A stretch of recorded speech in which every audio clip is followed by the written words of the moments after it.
Bonjour.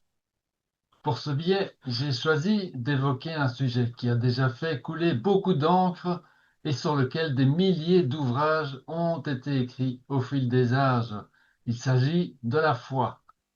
Qu'est-ce que la foi concrètement et à quoi peut-elle bien nous servir au quotidien?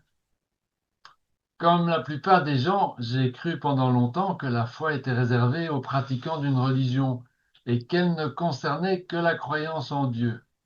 Étant plutôt de type agnostique, je ne me suis donc jamais réellement senti concerné ni préoccupé par ce sujet, jusqu'au jour où j'ai fini par me rendre compte que le divin n'était pas nécessairement l'apanage exclusif des religions, et que j'avais parfaitement le droit, moi aussi, de ressentir la présence du divin en moi et autour de moi, sans nécessairement adhérer à l'une ou l'autre religion.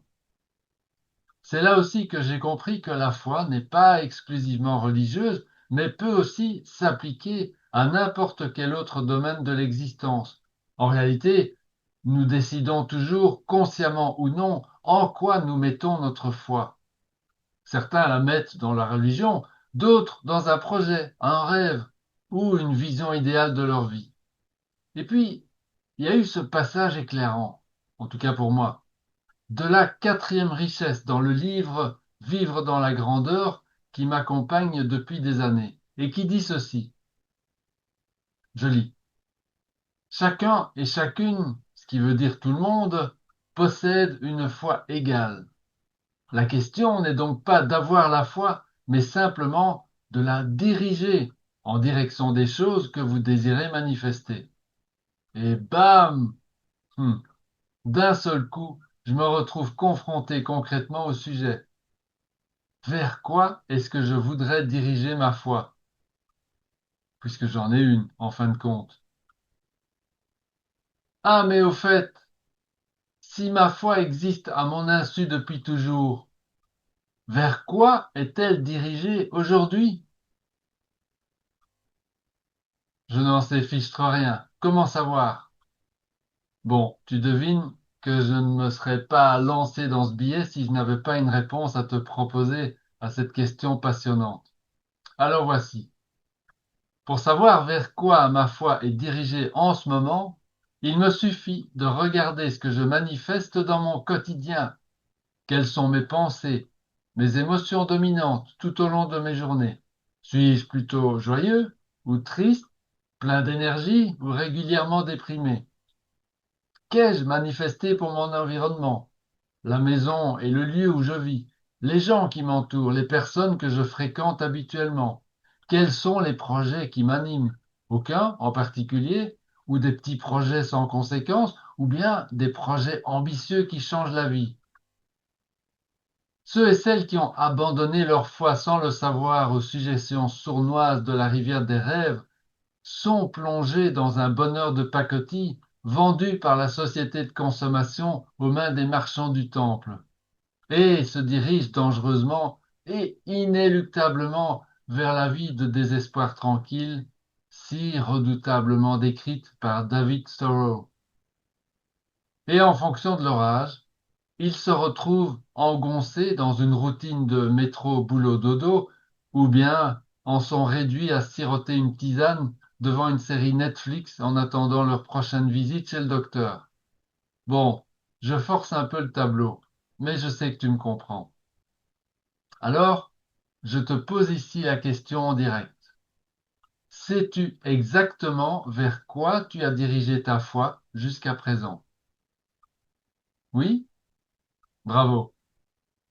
Pas encore tout à fait? Hmm. Alors, trouve-le vite et ensuite renforce ce qui te convient et corrige ce qui ne te convient pas. Tu y arrives simplement en faisant le point sur tes circonstances de vie d'aujourd'hui. Car la foi est une force qui nous donne la volonté de croire en quelque chose, d'entretenir en nous la certitude que cette chose est vraie. Cette force nous aide à maintenir la chose vivante dans notre esprit jusqu'à ce qu'elle prenne racine dans le terreau de notre empreinte mentale. À partir de là, notre subconscient prend le relais et nous conduit à manifester la chose sans effort dans notre réalité quotidienne. Ensuite, nous pouvons choisir un nouvel enjeu vers lequel diriger notre foi. Alors, pour illustrer cela, voici quelques exemples. Jean désire profondément devenir écrivain. Alors, ça pourrait être aussi menuisier ou ingénieur ou chanteur lyrique ou n'importe quoi d'autre qui lui tient à cœur. Mais tout le monde dit qu'il n'en a pas les capacités.